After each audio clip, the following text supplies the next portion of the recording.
মুশরিকিনরা যত কথা বলেছে আল্লাহর নবী তাদের কথাগুলির সহ্য করে নিয়েছে, সবর করেছে, ধৈর্য ধারণ করেছে। যেই মাত্র ওরা বলতে শুরু করলো মুহাম্মদের খোদা, মুহাম্মদের প্রতি বেজার হয়ে গেছে, আল্লাহর হাবিব এই কথাটা সহ্য করে নিতে পারলেন না। নবীজির কলিজা ভাঙ্গা নবীর চোখ দিয়ে যেন পানি বের হয়ে গেছে। রাহমাতুল লিল আলামিন লম্বা একটা সেজদা লাগাইছে, সেজদা লাগায়া সেজদার ভেতরে কান্দে আর আল্লাহ। মুশরিকিনরা কয় তুমি আল্লাহ নাকি আমার প্রতি বেজার হয়ে গেছো? আল্লাহ তুমি যদি বেজার হয়ে যাও আমি কোথায় যাব, কার কাছে যাব? আল্লাহ গো আমার অবস্থা কি হবে? রাসূল পাকের কান্নার কারণে চোখের পানি নিচের দিকে পড়তে পড়তে সেজদার জায়গা বরাবর, চেহারা বরাবর নিচের মাটিগুলো একদম কাদা হয়ে গেছে। আর সেজদা এমন লম্বা দিয়েছে আল্লাহ হাবিব পাগুলিকে ধরে রাখতে পারলেন না, পাগুলি আপনি আপনি পেছন দিকে সরে গেছে। রাসূল পাকের চেহারায় আনোয়ার মাটির মধ্যে চাপ দিয়া লাইগে গেছে। আল্লাহর নবীর চেহারায় আনোয়ার একদম লাল হয়ে গেছে। রাসূল পাক সেজদার ভেতরে এই অবস্থায় চিল্লায় চিল্লায় বলতেছে ওগো আমার আল্লাহ, আল্লাহ আপনি নাকি আমার প্রতি বেজার হয়ে গেছেন? আপনি যদি বেজার হয়ে যান আমার কি উপায় হবে? এমন সময় আহকামুল হাকিমিন আল্লাহ রাব্বুল আলামিন জিবরাইলের ডাক দিয়ে কয়, যারে জিবরাইল যা যা আমার হাবিবের কানে গিয়ে সূরাতুদ দুহা তেলাওয়াত করে দে। আমার বন্ধুরে জানায় দে জিবরাইল আমি আল্লাহ আমার বন্ধুর প্রতি বেজার হয় না। আল্লাহু আকবার বলে এমনি জিবরাইল আমিন এসে আল্লাহর হাবিবের কানের কাছে সালাম দিলেন। যেই মাত্র জিবরাইল সালাম দিয়েছে আল্লাহর নবী কলিজার ভেতরে যেন আলাদা একটা শান্তি অনুভব হইতেছে। জিবরাইল 15টা দিন পরে আসছে। নবী পাক সেজদা থেকে টান দিয়া মাথাটা উঠাইয়া সোজা দাঁড়াইয়া জিবরাইলের টান দিয়া সিনার সঙ্গে চাপ দিয়া ধরছে। আল্লাহর নবী ডাক দিয়া করে, জিবরাইল এতদিন পর্যন্ত আমারে না দেখে তুমি কেমনে থাকলা? আজকে 15টা দিন হয়ে গেল তুমি আসো না, আমারে না দেখে তুমি কেমনে থাকতে পারলা? জিবরাইল আমিন ডাক দিয়া কোন নবী গো, আপনার চেহারায় আনোয়ার এক মুহূর্তের জন্য না দেখলে অশান্তি লাগে, ভালো লাগে না ইয়া রাসূলুল্লাহ। কিন্তু কি করব, আল্লাহ রাব্বুল আলামিনের পক্ষ থেকে কোনো অর্ডার নাই, আমিও আসতে পারি না। আজকে অর্ডার হয়েছে, আমি ওহী নিয়ে আসছি, আপনি শুনেন। মহান আল্লাহ আপনার প্রতি বেজার হয়ে যায়নি, আপনাকে সান্ত্বনা দেওয়ার জন্য আস্তে একটা সূরা আল্লাহ আমাকে দিয়া পাঠাইছে। সূরাটার নাম হচ্ছে সূরাতুদ দুহা। সুবহানাল্লাহ পড়ে এমনি জিবরাইল আমিন আল্লাহর নবীর কানে কানে পড়তেছে ওয়াদ-দুহা ওয়াল-লাইলি ইযা সাজা মা ওয়াদ্দা'আকা রাব্বুকা ওয়া মা ক্বালা ওয়ালাল আখিরাতু খায়রুল লাকা মিনাল উলা। মুহাব্বতের আওয়াজে বলে দিন না সুবহানাল্লাহ। আল্লাহ ডাক দিয়া কয় না গো নবী না না, মুশরিকিনদের কথায় আপনি হাবিব মনে কষ্ট নিবেন না। আমি আল্লাহ দুইটা জিনিসের কসম করে বললাম, আপনার প্রতি আমি বেজার হয়ে যাইনি। ওয়াদ্দুহা চাষের সময়ের কসম, ওয়াল্লাইলি ইযা সাজা অন্ধকার আচ্ছন্ন রজনীর কসম, মা ওয়াদ্দাআকা রাব্বুকা ওয়া মা ক্বালা। আমি আল্লাহ আপনার প্রতি বেজার হয়ে যাইনি, আপনার প্রতি অসন্তুষ্ট হয়ে যাইনি, বরং আগে যেমন সন্তুষ্ট ছিলাম এখনো সন্তুষ্ট আছি। কিয়ামত পর্যন্ত আমি আল্লাহ সব সময়ের জন্য আপনার উপরে সন্তুষ্ট থাকব। শুধু সন্তুষ্টই না, ওয়ালাল আখিরাতু খায়রুল লাকা মিনাল উলা। হে রাসূল, আপনাকে আখিরাতে যা দেওয়া হবে, যেই নিয়ামত দেওয়া হবে, এই নিয়ামত দুনিয়ার তুলনায় হাজার হাজার গুণ বেশি উত্তম হবে। সুবহানাল্লাহ। আল্লাহ তার হাবিবের সান্ত্বনা দিয়েছে। শুধু তাই না, আল্লাহ রাব্বুল আলামিন বলেন, ওয়ালা সাউফা ইউতিকা রাব্বুকা ফাতারদা। অতি শীঘ্রই আপনাকে এমন নিয়ামত দিয়া মালামাল করা হবে গো, যে নিয়ামত পাইয়া আপনি নবী, আমি রবের প্রতি রাজি এবং খুশি হয়ে যাবে। সুবহানাল্লাহ। আমার ভাইয়েরা, মুশরিকিনরা রাসূলকে মস্করা করত, মজাক করত। মুহাম্মদের খোদা মুহাম্মদের প্রতি বেজার হয়ে গেছে। আল্লাহ সূরা নাযিল করে তার হাবিবের সান্ত্বনা দিয়েছে। এখন আমরা সূরার ভেতরের কথাগুলি ধারাবাহিকভাবে শুনতে থাকবো ইনশাআল্লাহ। ধৈর্য আছে তো আল্লাহর রহমতে? ধৈর্য আছে? মহাব্বতে কয়েক মর্তবা জিকির করেন, পরীক্ষামূলক জিকির। আপনাদের জিকিরের আওয়াজটা যত সুন্দর হবে, যত উঁচা হবে, ইনশাআল্লাহ আলোচনা তত লম্বা হবে। আর যদি দিকে আপনাদের জিকিরের আওয়াজের বাপ বালানা, আমি কিন্তু আখিরু দাওয়ানা সব কথাই বলা। মহাব্বতের আওয়াজে পড়েন লা ইলাহা ইল্লাল্লাহ। মুফতি শব্দ, আমার মুফতি শব্দ ইল্লাল্লাহ, লা ইলাহা ইল্লাল্লাহ। পানি লাগে না, মহাব্বতে পড়েন লা ইলাহা ইল্লাল্লাহ, লা ইলাহা ইল্লাল্লাহ, লা ইলাহা ইল্লাল্লাহ, লা ইলাহা ইল্লাল্লাহ।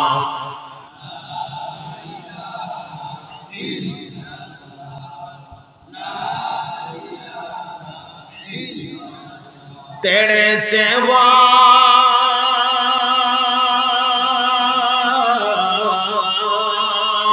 महबूद हमारे कोई नहीं है, अल्लाह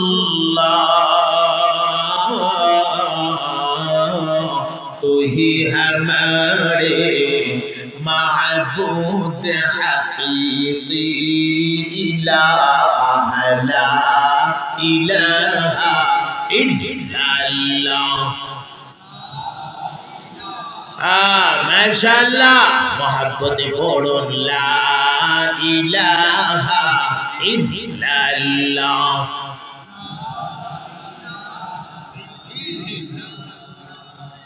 ला इलाहा इल्लल्लाह,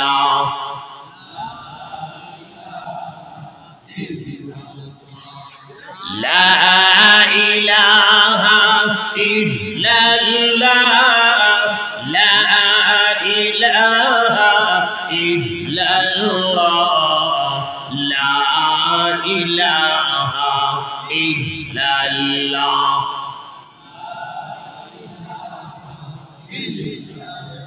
ला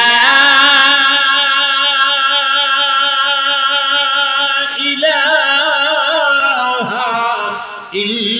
ইল্লাল্লাহু মুহাম্মাদুর রাসূলুল্লাহ। পড়ুন সবাই সাল্লাল্লাহু আলাইহি ওয়াসাল্লাম। আল্লাহ পাক চাষতের সময়ের কসম খাইছেন। সময়টা কোনটা? এটা যখন পূর্ব আকাশে সূর্য পরিপূর্ণ আলো দিয়ে উঠে বা পরিপূর্ণ আলো দিয়ে যখন সূর্য উপরের দিকে উঠতে থাকে, যে টাইমটা চাষতের সময়, এটি গুরুত্বপূর্ণ একটি টাইম, ফজিলতপূর্ণ একটি টাইম। যেই টাইমে কোনো মানুষ সেজদা দিয়ে আল্লাহর কাছে যে কোনো দোয়া করবে, এই দোয়াটি কবুল হয়ে যায়। এই টাইমের কসম খাইছে। আর একটা কসম খাইছেন লাইলে সাজা, অন্ধকার আচ্ছন্ন রজনী। এখানে অন্ধকার আচ্ছন্ন রজনী দিয়া মোরাদ হইল রাতের একদম যখন রাত্রটা গভীরে পৌঁছে যা, এর মানে রাতের 3 ভাগের 2টা ভাগ যখন বিদায় হয়ে যা, আর একটা অংশ বাকি থাকে, যেই টাইমে মহান আল্লাহ রব্বুল আলামিন তার আরশে আজিম সাইরা দিয়া আল্লাহ নিজে বান্দার ভালোবাসার মহব্বতের কারণে সামায়ে দুনিয়ার আসমানটার মধ্যে নাজিল হয়ে যায়। আল্লাহ ডাকতে থাকে, আচস নিরেকে রিজিকের অভাবে বিরাট কষ্টে আছস, এ বান্দা আমি তোর মহান আল্লাহ তোর ভালোবাসার মহব্বতের কারণে আমার আরশে আজিমটারে ছাইরা দিয়া সামায়ে দুনিয়ার আসমানটার মধ্যে চলে আসছি। উঠে বান্দা উঠ, জলদি করে ঘুম থেকে যা, আমার কাছে রিজিক চা, আমি তোর আল্লাহ তোর দেওয়ার জন্য তোর কাছাকাছি চলে আসছি। সুবহানাল্লাহ। আল্লাহ ডাকতে থাকে, আচস নিরেকে এ বান্দা বিমারে বড় কষ্টে আছস, আমার কাছে বল, আমি তোর মহান আল্লাহ বিমার থেকে শিফা দিয়ে দেব। যেখানে দুনিয়ার ডাক্তাররা ফেল হয়ে যা, দুনিয়ার ডাক্তারের চিকিৎসা চলে না, এই জায়গা থেকে আমার আল্লাহর চিকিৎসা মাত্র শুরু হয়। কথা বলেন ঠিক কিনা? ডাক্তার ফেল হয়ে গেল, আল্লাহ যদি চা মানুষটাকে আমি সুস্থ করে দেব, সম্ভব না অসম্ভব। আল্লাহকে বান্দা ঘুম থেকে যা, আমার কাছে বল, আমি তোর মহান আল্লাহ তোর বিমার থেকে সুস্থ করে দেওয়ার জন্য সামায়ে দুনিয়াতে চলে আসে। সুবহানাল্লাহ। আচসনি কোন বান্দা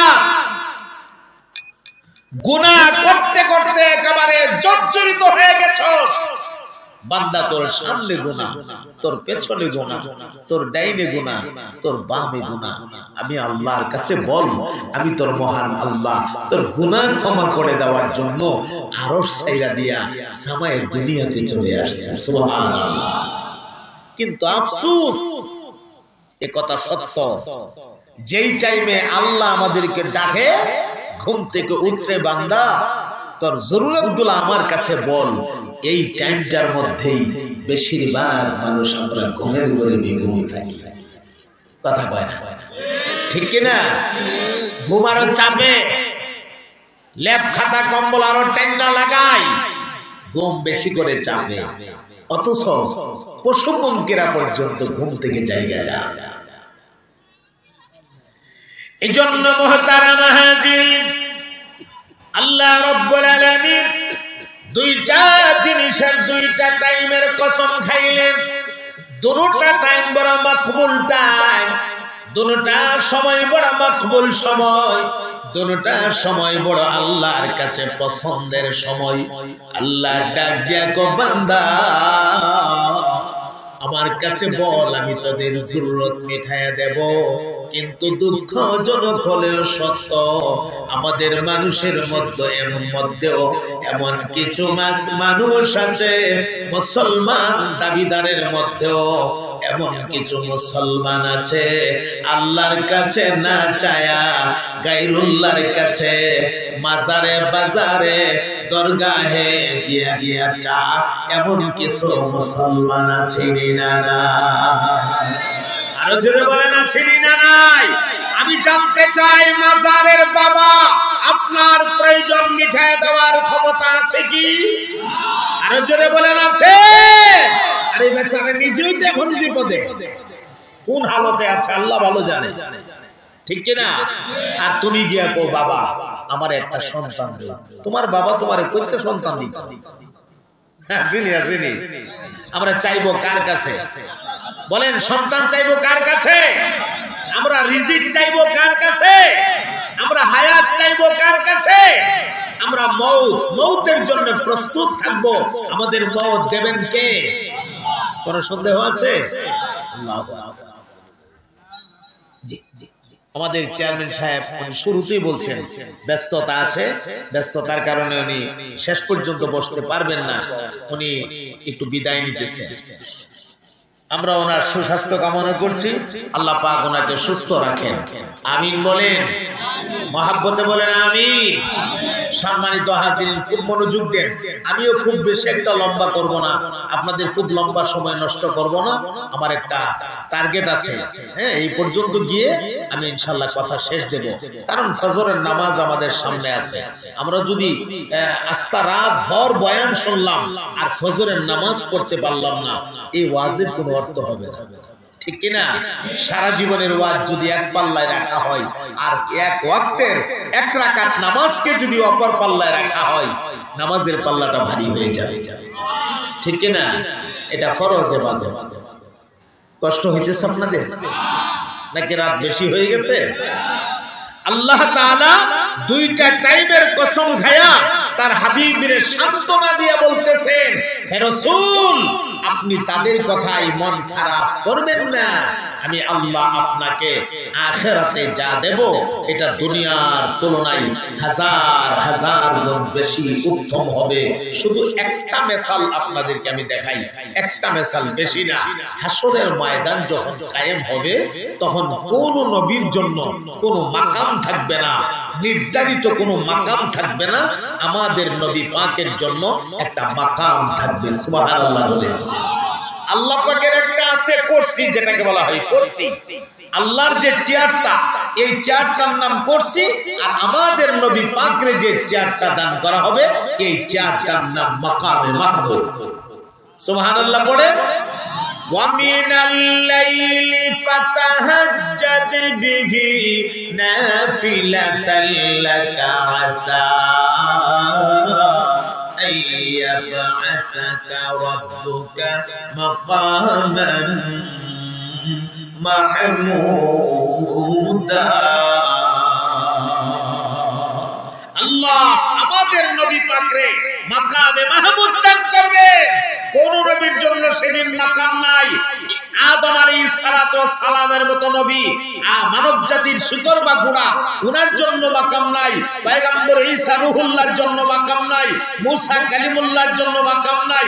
ইসমাঈল জাবিহুল্লাহর জন্য মাকাম নাই। পয়গম্বর জাকারিয়ার জন্য মাকাম নাই। পয়গম্বর ইয়াহইয়ার জন্য মাকাম নাই। পয়গম্বর ইউনূসের জন্য মাকাম নাই। পয়গম্বর আইয়ুবের জন্য মাকাম নাই। লক্ষাধিক নবী রাসূল আল্লাহ দুনিয়াতে পাঠিয়েছিলেন, কারোর জন্য সেদিন কোনো মাকাম থাকবে না। একমাত্র আমাদের নবীকে আল্লাহ পাক একটা মাকাম দান করবে, যেই মাকামটার নাম মাকামে মাহমুদ। সুবহানাল্লাহ। এই মাকাম থেকে রাসূল পাক সুপারিশের কার্যক্রম শুরু করবেন। সে অনেক লম্বা হাদিস, আমি যদি শোনাইতে চাই সময়েরও দরকার। আমার ভাইয়েরা, এরপরে হাউজে কাউসার আল্লাহ তাআলা আমাদের নবী পাকরে দান করবে। সুবহানাল্লাহ বলবেন না? পরকালের নিয়ামত, সবচেয়ে বড় যে নিয়ামতটা, এটি হলো আল্লাহ তাআলা আমাদের নবী পাকরে দিয়া আল্লাহর জান্নাতটাকে উদ্বোধন করবেন। জান্নাতকে প্রতি রমজানে সাজানো হয়। জান্নাতকে উদ্বোধন করবেন আল্লাহ আমাদের নবী পাকের দিয়া। আল্লাহ পাক আমাদের প্রতিটা মানুষকে আমি যে কথাগুলি বলেছি এর ভেতরে সবক থাকলে কর্মজীবনে কাজে লাগাবার তৌফিক দান করেন। সবাই বলেন আমিন। আমরা প্রত্যেকটা মানুষ রাসূল পাকের মহব্বত দিয়া আমাদের কলিজাকে ভরব। আমাদের কলিজায় শুধু রাসূল পাকের মহব্বত আর মায়া দিয়া কলিজা আমরা ভরব। আমাদের দেহটাকে আমরা রাসূলের তরিকা দিয়া সাজাবো। বলেন ইনশাআল্লাহ। রাসূল পাকের সাথে আমরা মহব্বত রাখবো। আল্লাহর আহকামাতগুলিকে রাসূল পাকের তরিকা অনুযায়ী আমরা পালন করার চেষ্টা করব। বলেন ইনশাআল্লাহ। মুহতারাম হাজিরিন, বছরে একবার মাদ্রাসার উদ্যোগে মাহফিল হয়। মাদ্রাসাকে সামনে রেখে একটা মাহফিলের আয়োজন করা হয়। আপনাদের জন্য দ্বীনি কিছু কথাবার্তার ব্যবস্থা করা হয়, দ্বীনি পরিবেশ করা হয়। আপনারা মোনাজাতটা দিয়ে যাবেন। সবাই মোনাজাত না দিয়ে যাবেন না। রাত অনেক হয়ে যাওয়ার কারণে আপনাদের মধ্যে আমি একটা অমনোযোগী অবস্থা দেখছি। এই অমনোযোগী অবস্থায় কিন্তু কথা বলা যায় না, এই জন্য আমি ওয়াজটাকে শর্ট করে দিয়েছি। সম্মানিত হাজিরিন, আপনারা মাদ্রাসাটার জন্য একটু প্রস্তুতি নেবেন এই মুহূর্তে আমার সাথে। বিশেষ করে আজকের মাহফিলে যারা সম্মানিত মেহমান বৃন্দ ছিলেন, আমাদের অতিথি বৃন্দরা যারা আছেন, ওনাদের মাঝে যারা মাদ্রাসায় শরীক হয়েছেন, আলহামদুলিল্লাহ, তাদের জন্য আমরা আল্লাহ তাআলার কাছে দোয়া করব। আল্লাহ তাআলা তাদেরকে উত্তম বদলা দান করেন। বলেন আমিন। মহব্বতের সাথে বলেন আমিন। যারা যারা বাকি আছে এখনো দেই নাই আমাদের সম্মানিত মেহমানরা, আমি মেহমানদেরকে আমি অনুরোধ করব, অতিথি বৃন্দদেরকে অনুরোধ করব, মাদ্রাসার পাশে আপনারা যদি একটু দাঁড়ান, ইনশাআল্লাহ এই মাদ্রাসা আল্লাহর মেহেরবানিতে দিন দিন এগিয়ে যাবে। আপনারা দেখছেন ছেলেদের মাথায় পাগড়ি দেওয়া হয়েছে। আমার ভাই, এটা বহুত বড় একটা নিয়ামত। এই পাগড়ি আপনারা দেখছেন যে সাধারণ একটা সাদা কাপড় মাথায় পেঁচাইয়া দেওয়া হয়েছে, এটা কিন্তু নূরানি পাগড়ি। এই পাগড়ি সাধারণ পাগড়ি না। আল্লাহ তাআলা এই হাফেজে কোরআনের আব্বা আম্মাকে হাসরের মাঠে নূরের মুকুট পরায়া আল্লাহ তাআলা হাসরের ময়দানে উঠাবে। আমরা যে দেখছি আমাদের কোনো ফায়দা নাই, আমাদেরও ফায়দা আছে। আল্লাহ তাআলা এই ওসিলায় আমাদেরকেও নাজাতের ফয়সালা করে দিতে পারেন। মাদ্রাসাটার জন্য আপনারা একটু মাদ্রাসার পাশে দাঁড়াবেন। আল্লাহ পাকের কোন কোন বান্দা আছেন আপনারা হিম্মত করে একটু সাহস করে একটু হাত তুলবেন যে আমি মাদ্রাসার জন্য 10,000 টাকা দেব। আমি মাদ্রাসা ইমামুল মুরসালিন রাহমাতুল লিল আলামিন শাহাদাত আঙ্গুলটাকে এইভাবে রেডি করে আবু জাহেলের মুষ্টির দিকে ইশারা দিয়া বললেন, আবু জাহেলের মুষ্টির ভেতরে আল্লাহর যে কোন মাখলুক তুমি থাকো না কেন, কালিমা পড়ো।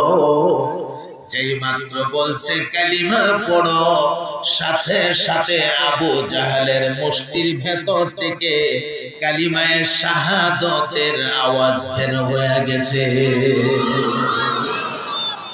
বিষয়টি খেয়াল করে, কালিমা বের হয়েছে কোন জায়গা থেকে? মুষ্টির ভেতর থেকে। তার মানে মুষ্টির ভেতরে আছে কি? মূর্তি। মানে আবু জাহেলের খোদা, সে যারে খোদা মানে, খোদা বানায় পূজা করে। এখন তার তো ভীষণ রাগ উঠছে শরীরে, মূর্তিটারে এভাবে চুইরা মারছে জুড়ে এইভাবে। আরে বাপরে বাপ, মুহাম্মদ তুমি এত বড় জাদুকর, তুমি জাদু দিয়া আমার খোদাটারে পর্যন্ত তোমার বলি বলাই লইলা। আগে বলছি কি কালিমা পড়বে, এখন কয় তুমি জাদুকর। ভাবতেছেন কপালে হেদায়েত নাই। ভাই, হেদায়েত দেওয়ার মালিক কে? আওয়াজ দিয়া বলেন। আর আমরা যদি ইসলামের ইতিহাস লক্ষ্য করি, ওই হাবশী দেশ থেকে, তাও মালিক না গোলাম মানুষ, হযরত বেলাল হাবশী রাদিয়াল্লাহু তাআলা আনহু রাসূল পাকের দরবারে আয়েশা আল্লাহর নবীর হাত মোবারকে ধইরা কালিমা পড়ে মুসলমান হয়ে গেছে।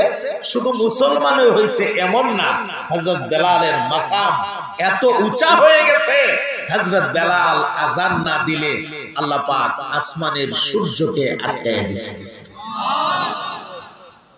চিন্তা করছেন? মুনাফিক মার্কা কিছু মুসলমান ছিল। মুনাফিক বুঝেন তো? মুনাফিক দ্বিমুখী। রাসূলের দরবারে আসতে বলতেন আমরা আপনার সঙ্গে আছি। আবার যখন আবু জাহাল, আবু লাহাব, উতবা, শাইবা, ওলীদ ইবনে মুগীরাদের কাছে যাইতেন বলতেন আমরা তোমাদের সাথে আছি। পবিত্র কোরআন শরীফে এদের বিষয়ে আসছে। ওরা এরকম দ্বিমুখী কার্যক্রম পরিচালনা করতেন, দ্বিমুখী চলাফেরা করতেন। নাউজুবিল্লাহ বলেন। وَإِذَا لَقُوا الَّذِينَ آمَنُوا قَالُوا آمَنَّا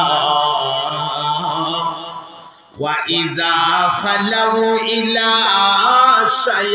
شَيَاطِينِهِمْ قَالُوا إِنَّا مَعَكُمْ إِنَّمَا نَحْنُ مُسْتَهْزِئُونَ।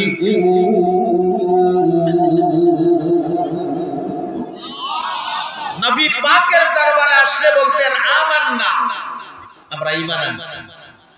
ওয়া ইযা খালাউ ইলা শায়াতিনিহিম, আবার যখন ঘোড়ায় তারা তাদের মাতবরদের কাছে যাইতো, এরা জিজ্ঞেস করতো কিরে তোরা যদি দেখলাম মুহাম্মদের কাছে, ঘটনা কি?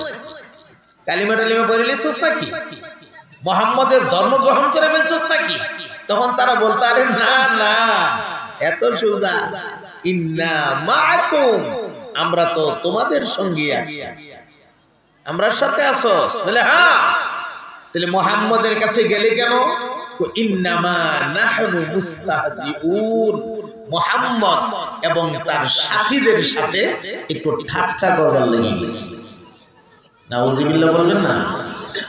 ওরা একদিন আল্লাহর হাবিবের কাছে আয়েশা বলতেছে ইয়া রাসূলুল্লাহ, বেলালকে ভাল লাগে না, মুয়াজ্জিন পাল্টা। এই কথাটা বলার জন্য বলতেছি, বেলালকে কি লাগে না? ভাল লাগে না, মুয়াজ্জিন পাল্টান। আল্লাহর নবী বললেন ভাল লাগে না কেন? কারণ তো দর্শাইবা। একজন মানুষকে তো কারণ ছাড়া অযথা সরায় দেওয়া যাবে না, কারণ তো পেশ করে। তখন ওরা কারণ পেশ করতেছে। এক নাম্বার কারণ, বেলাল দেখতে সুন্দর না, কারণ দর্শাইছে, দেখতে সুন্দর না। কেউ একজন মানুষ তো দেখতে সুন্দর না, ওই হইতে পারে, হতে পারে না এরকম, কিন্তু মানুষের গুণ থাকে না, গুণ থাকে। তো বেলাল দেখতে সুন্দর না, ও আচ্ছা বুঝলাম, দেখতে সুন্দর না।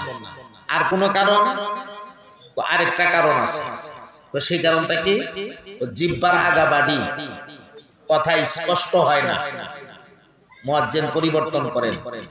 হযরত বেলাল রাদিয়াল্লাহু তাআলা আনহু উনি আশহাদু বলতে পারতেন না।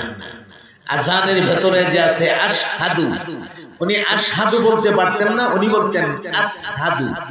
অর্থাৎ শিন বলতে পারতেন না, শিন বলতে গেলে সিন বের হয়ে যেত। আযানের ভেতরে একটা কলি আছে না, আশহাদু বলে না, নাই। আশহাদু আল্লা ইলাহা ইল্লাল্লাহ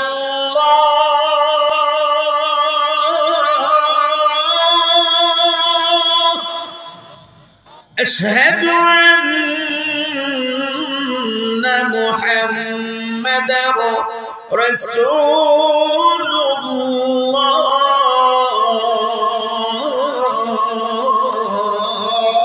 এই যে আশহাদু, আশহাদুর জায়গাতে তিনি বলতেন আসহাদু, শিন বলতে পারতেন না।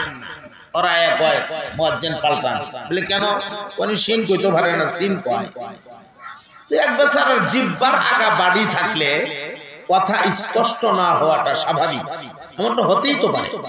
এক বেচারা ছোট মানুষ তালুর বাড়ি গেছে বেড়াইতে, তালুর বাড়ির পাশে বেড়াইতে গেছে তো 2 দিন বেড়ায় তালুই হ্যাঁ 2 দিন তো বেড়াইছি এবার ছুটি দিন চলে যাই তালুই কো না ফুটলা আরেকদিন থাকো কি কয় না ফুটলা আরেকদিন থাকো ফুটলা কয় তো ছোট মানুষ না দইরা আসছে আব্বার কাছে আয়া আম্মার কাছে আয়া আম্মা কি হইছে রে আমরা তালুই যে আমারে ফুটলা ডাকে মা কো বাবা রে তোর তালুই তোর ফুটলা ডাকে না তালুই ফুটরা ওই ডাকে তোর তালুর জিহ্বার আগাটা বাড়ি থাকার কারণে ফুটরা কইলে ফুটলা হই যায় বলে ফুটরা হই কিন্তু বাইরে জায়গা ফুটলা তো মানুষের জিহ্বার আগা বাড়ি থাকলে কথা স্পষ্ট না হওয়াটা স্বাভাবিক তো সম্মানিত হাজিরিন আল্লাহর হাবিব এদের এই 2টা কারণ শুনে রাসূল পাক মুয়াজ্জিন পরিবর্তন করলেন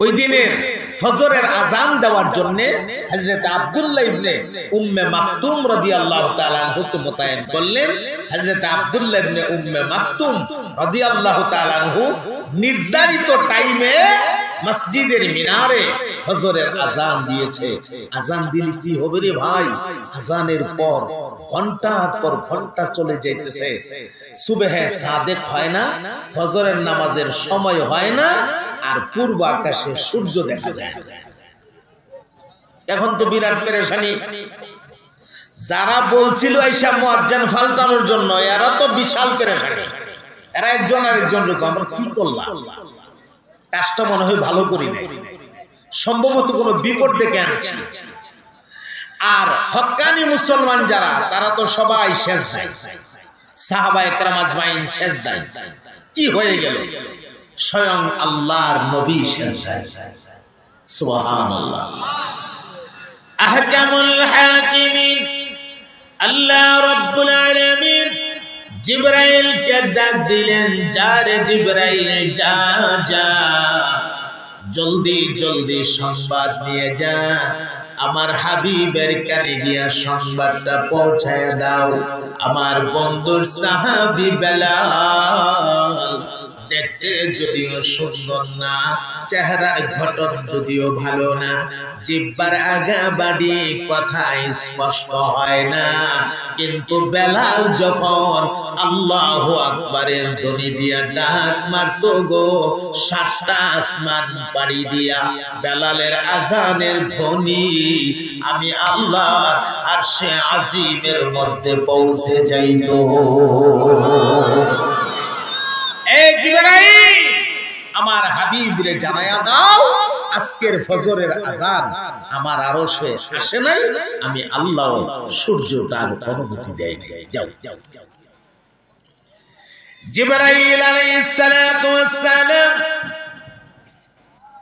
600 নূরের পাখা বা ডানা লাগায়া একসঙ্গে ডানা বাড়ি দিয়া খুব দ্রুত গতিতে আল্লাহর হাবিবের কানের গোড়ায় এসে হাজির হয়ে সালাম দিয়ে দিলেন আসসালামু আলাইকা ইয়া রাসূলুল্লাহ আল্লাহর হাবিব আপনি সিজদা থেকে মাথা উঠান আর আপনার সাবেক মুয়াজ্জিন বেলালকে বলেন আযান দেওয়ার জন্য আল্লাহ রাব্বুল আলামিন বলেছে আপনার বেলাল যতক্ষণ আযান দিবে না আল্লাহ নাকি আসমানে সূর্য পাঠাবে না আল্লাহু আকবার বলে আল্লাহর নবী ডাক মারলেন ইয়া বেলাল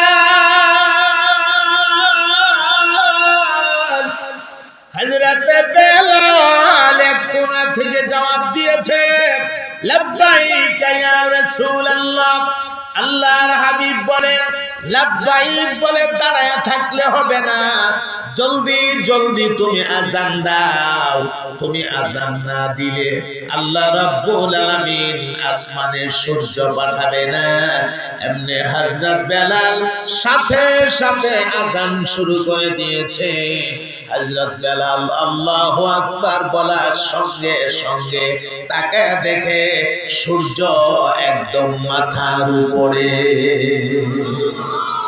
অর্ধেকটা দিন চলে গেছে অর্ধেকটা দিন অতিবাহিত হয়ে গেছে আল্লাহ পাক সূর্যকে আটকে রাখছে সুবহানাল্লাহ আমার ভাই কথাগুলি যদি বুঝে থাকেন, ইমানের আওয়াজে আপনারা জবাব দেবেন।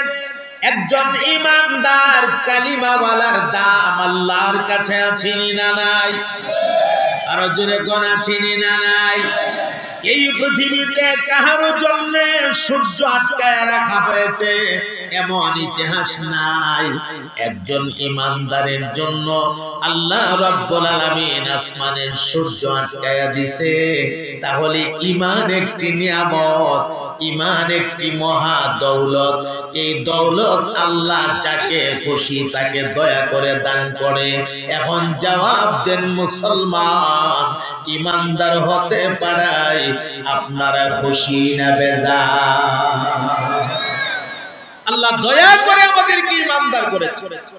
আবার চিল্লায় একবার বলেন আলহামদুলিল্লাহ।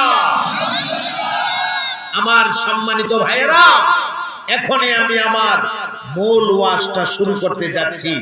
আপনারা খুব মনোযোগ দিয়ে শুনবেন, বলেন ইনশাআল্লাহ। আমি যে সূরাটা আপনাদের খেদমতে তিলাওয়াত করেছি, সূরাটার নাম হচ্ছে সূরাতুদ দুহা। বলুন সূরাটার নাম কি? মনোযোগ আছে তো আপনাদের? মনোযোগ আছে তো ইনশাআল্লাহ? মাইকের কন্ডিশনটা কেমন জানি লাগতেছে, সাউন্ডটা সেই বিষয়টা মজা লাগতেছে না। তবে আপনারা কিন্তু ধৈর্য করেন না, মুসামারসা দিলে আবার আরো বিপদ হইতে পারে। যেখানে আছে সেখানে থাকুক, কোন রকম চালায় নেব ইনশাআল্লাহ। মাইক ভালো আছে, তাদের আসবাবপত্র সব ভালো আছে। অনেক সময় সেটিংসে গন্ডগোল হয়, সেটিংস হয় না সঠিকভাবে, মেশিনারি জিনিস, এটা হতেই পারে। যাই হোক, সব মিলে আপনারা বুঝেন তো কথাগুলা? বুঝেন তো? বুঝতে অসুবিধা হয় না তো? ইনশাআল্লাহ চলতে থাকতে থাকতে। সূরাটার নাম কি? সূরাতুদ দুহা। যারা পারেন আমার সাথে পড়েন, আউযু বিল্লাহি মিনাশ শাইতানির রাজীম, বিসমিল্লাহির রাহমানির রহিম, ওয়াদ-দুহা ওয়াল-লাইলি ইযা সাজা, মা ওয়াদ্দা'আকা রাব্বুকা ওয়া মা ক্বালা, ওয়ালাল আখিরাতু খায়রুল লাকা মিনাল উলা, ولسوف يعطيك ربك فترضى। সাদাকাল্লাহুল আযীম। পড়ুন সবাই সাদাকাল্লাহুল আযীম। আমার ভাইয়েরা, কোরআনুল কারীমের আয়াত অথবা সূরাগুলো নাযিল হওয়ার যে কারণ, এই কারণটাকে তাফসীরের পরিভাষায় বলা হয় শানে নুজুল। বলুন কি বলা হয়? শানে নুজুল। আমরা প্রথমে শুনবো আল্লাহ পাক এই সূরাটাকে কেন নাজিল করেছেন, এই সূরাটা নাজিল করার কারণ কি, শানে নুজুলটা আমরা প্রথমে শুনব। মুশরিকিনরা একদিন নবী পাক সাল্লাল্লাহু আলাইহি সাল্লামের কাছে আসছে তিনটা প্রশ্ন নিয়ে। বলুন কয়টা প্রশ্ন? খুব মনোযোগ লাগান। তিনটা প্রশ্ন নিয়ে আসছে। এসে বলতেছেন, মুহাম্মদ, তুমি যদি আমাদের এই তিনটা প্রশ্নের জবাব দিতে পারো, আমরা ধরে নেব তুমি আল্লাহর নবী। আর যদি উত্তর দিতে পারো না, তাহলে তুমি নবী না। প্রশ্ন কয়টা? তিনটা। এক নাম্বার প্রশ্ন, ওই ব্যক্তিটা কোন ব্যক্তি যেই ব্যক্তিটা পৃথিবীর পূর্ব প্রান্তেও গেছে, আবার পৃথিবীর পশ্চিম প্রান্তেও গেছে, সূর্য উদয় হওয়ার অবস্থাও দেখছে, আবার সূর্য অস্ত যাওয়ার অবস্থাও দেখছে। এই ব্যক্তিটা কোন ব্যক্তি যেই ব্যক্তিটা পৃথিবীর পূর্ব এবং পশ্চিম দুই প্রান্তে ভ্রমণ করেছে? তার পরিচয় দাও এবং এই বিষয়ে বিস্তারিত তথ্য আমাদেরকে শোনাও। যদি পারো তাহলে তুমি নবী। এক প্রশ্ন। দুই নাম্বার প্রশ্ন, ওই যুবকগুলো কারা যেই যুবকগুলো দাকিয়ানুস বাদশার অত্যাচার সহ্য করতে না পেরে গর্তের ভেতরে আশ্রয় নিয়েছিল। এরা কয়জন ছিল? ওরা কতদিন সেই গর্তের ভেতরে থাকছিল, কিভাবে থাকছিল, এই বিষয়ে বিস্তারিত আমাদেরকে শোনাও। যদি শোনাইতে পারো তাহলে তুমি নবী, আর না হয় তুমি নবী না। কয়টা প্রশ্ন হলো? দুই। 3 নাম্বার প্রশ্ন, রূহ কি জিনিস? রূহ, রূহ বুঝেন তো? রূহ এই যে প্রাণ, আমরা যেটাকে বলি প্রাণ, আত্মা যেভাবে আমরা বলি, প্রাণ জিনিসটা কি? এই বিষয়ে আমাদেরকে বিস্তারিত তথ্য দাও। যদি দিতে পারো তাহলে তুমি নবী, আর না হয় তুমি নবী না। প্রশ্ন করলেন কয়টা? 3টা। এখন যে কথাটা বলবো এই কথাটা আপনারা মনোযোগ সহকারে শুনবেন এবং মনে রাখবেন, কারণ শানে নজুলের শেষ দিকে এই কথাটা আবার কাজে লাগবে। আল্লাহর হাবিব তাদের 3টা প্রশ্ন শুননা রাসূল পাক জবাবে বললেন, তোমাদের এই 3 প্রশ্নের জবাব আমি দেব, জিব্রাইল আসার আগ পর্যন্ত সময় দাও। জিব্রাইল আসলেই আমি তোমাদের 3টা প্রশ্নের উত্তর দিয়ে দেব। সময় চাইলেন, কতটুকু সময়? জিব্রাইল আসার আগ পর্যন্ত। মুশরিকিনরা বললেন, ঠিক আছে, সময় দিলাম সময়। আস্তা দিন চলে গেল, জিব্রাইল আসে না, আল্লাহর হাবিব কোনো উত্তর দিতে পারে না। মুশরিকিনরা এসে জিজ্ঞেস করে, জিব্রাইল আসছে? কোন আসে নাই তো, আমাকে আরেকটু সময় দেন। ঠিক আছে, সময় দিলাম। পরের দিন একদিন অতিবাহিত হয়ে গেল। পরের দিন গিয়া কয়, জিব্রাইল কি আসছে? আমাদের প্রশ্নের উত্তর কি দিতে পারবেন? কয় না, এখনো তো আসে নাই, আরেকটু সময় দাও। এইভাবে করে 2 দিন, 3 দিন, 4 দিন, 5 দিন, 6 দিন, 1 সপ্তাহ জিব্রাইল আসে না, রাসূল উত্তরও দিতে পারে না। এরকম করে একটানা 15 দিন পর্যন্ত আল্লাহ পাক ওহী বন্ধ রাখছে। কয় দিন? 15টা দিনের ভেতরে রাসূলের অবস্থাটা কি হয়েছে একটু কি ভাবতে পারতেছেন? ওরা সকালে একবার, বিকালে একবার, সকালে একবার, বিকালে একবার রাসূলের কাছে আইসা, মুহাম্মদ আমাদের প্রশ্নের উত্তর দাও। জিবরাইল কি এখনো আসছে না, নাকি আর আইতো না? আমরা প্রশ্নের উত্তর দাও। আর এরা কত খুশি, এতদিনে মুহাম্মদ রে আটকাইছে, এতদিনে মুহাম্মদ রে আটকাইছি। 15 দিন হয়ে গেছে, উত্তর দিতে পারে না, আর উত্তর দিতে পারবে না, মুহাম্মদ রে আটকাইয়া ফেলছি। নাউজুবিল্লাহ বলে। এদের মধ্যে কেউ কেউ বলতে লাগলো, এতদিন যে মুহাম্মদের কাছে শয়তানটা আইতো, এই শয়তানটা এখন আর আসেও না, মুহাম্মদ উত্তরও দিতে পারে না। অর্থাৎ জিবরাইল আমিনকে শয়তান বলে সম্বোধন করতেছে। আবার কেউ কেউ বলতে লাগলো, ও মুহাম্মদের খোদা এখন মুহাম্মদের প্রতি নারাজ হয়ে গেছে, অসন্তুষ্ট হয়ে গেছে, এই কারণে তো আর কোনো ওহী টহি পাঠা না, আর মুহাম্মদও আমরা প্রশ্নের উত্তর দিতে পারে না। গেল গা কয় দিন? 15 দিন হয়ে গেছে। সুবহানাল্লাহ। এ মুসলমান বন্ধু আমার, ইমামুল মুরসালিন রাহমাতুল লিল আলামিন